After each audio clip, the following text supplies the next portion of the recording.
ভারত জঙ্গিবাদ সন্ত্রাসীদের পক্ষ থেকে আক্রমণ চালানো হয়েছে। বাংলাদেশের হাজারো মানুষের রক্তের বিনিময়ে স্বাধীনতার চেতনা লাল সবুজের পতাকায় আগুন জ্বালিয়ে দিয়েছে। আমরা বলতে চাই, এই ধরনের ল্যাপটপ কাজ করতে পারে যারা, তারা 3 নম্বর সাগরের বাচ্চা ছাড়া আর কিছু হতে পারে না। আমার বন্ধুগণ, আজকে আক্রমণের মাধ্যমে তারা বুঝাতে চায় ভারত বাংলাদেশের কাছে ভীতু হয়ে গেছে। আমরা আজকে বলতে চাই, এই শুধু আমরা শুধু এই মাত্র আক্রমণের মাধ্যমে আমাদেরকে তারা প্রতিহত করতে চায় না, বারবার করে বিভিন্ন লীগের মাধ্যমে তারা আমাদেরকে প্রতিহত করতে চেয়েছে। আমার বন্ধুগণ, এই সর্বশেষ চিন্ময় লীগের মাধ্যমে তারা আমাদেরকে প্রতিহত করতে চেয়েছিল। আমরা কোন অবস্থাতেই সুযোগ দেই নাই। আগামীতে ইনশাআল্লাহ যত ধরনের চক্রান্ত করা হোক না কেন, কোন চক্রান্ত টিকে থাকতে দেবে না, টিকে থাকতে দেবে না। বাংলাকে আমরা প্রতিহত করবে। আমার বন্ধুগণ, ভারত যত ষড়যন্ত্র করুক না কেন, আসল কথা হলো ভারত ভয় পেয়ে গেছে। ভারত ভয় পেয়ে গেছে। মুসলমান কখনো ভয় পায় না। ভারত ভয় পেতে পারে, ভারত হিন্দু রাষ্ট্র ভয় পেতে পারে। মুসলমান বাংলাদেশের মুসলমান রাষ্ট্র যারা, মুসলমান কখনো ভয় পায় না। ভয় পাওয়ার কিছু নাই। আমাদের প্রতিবাদ করতে হবে। আল্লাহ তাআলা তৌফিক দান করুন।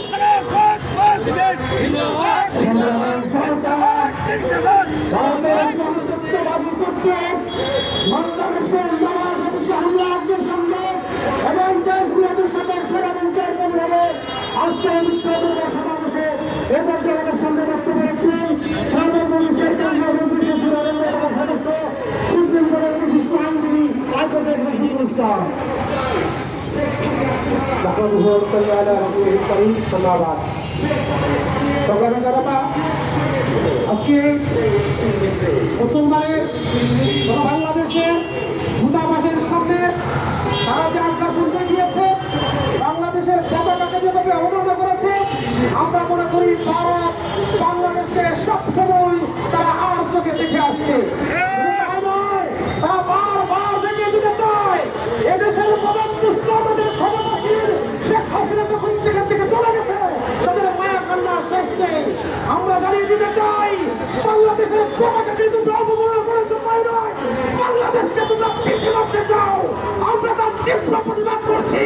যদি তা বন্ধ না করা হয়, তার ব্যবস্থা নেওয়া হয়, বাংলাদেশের জনগণ তার প্রতিবাদের মাধ্যমে তোমাদেরকে বাংলা জবাব দিয়ে ছাড়বে ইনশাআল্লাহ।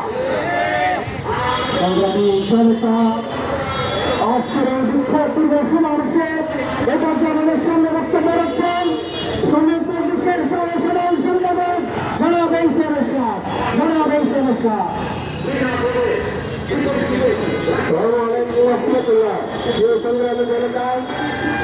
আপনারা দেখেছেন আগরতলা বাংলাদেশের হাইকমিশনে ভারতের মধ্যবাদীরা হামলা করেছে।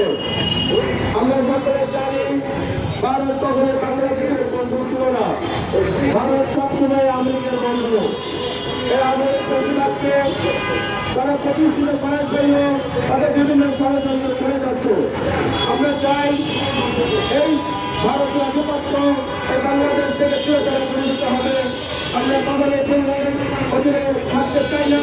আমরা চাই এই দেশ তাদের স্বাধীনভাবে চলতে পারে। এই বক্তব্য রয়েছে। আমি আমার বক্তব্য শেষ করছি। আসসালামু আলাইকুম।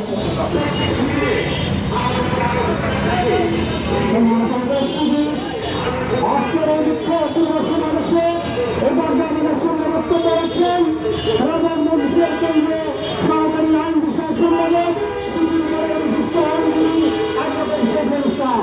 অ্যাডভোকেট শেখুল ইসলাম।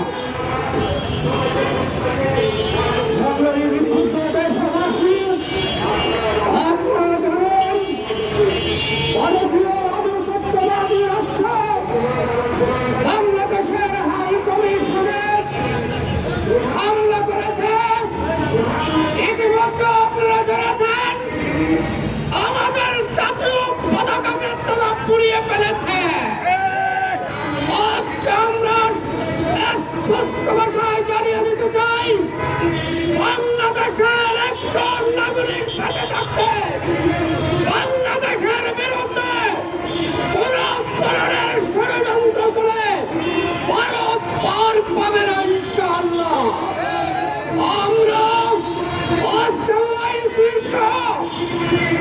জাতির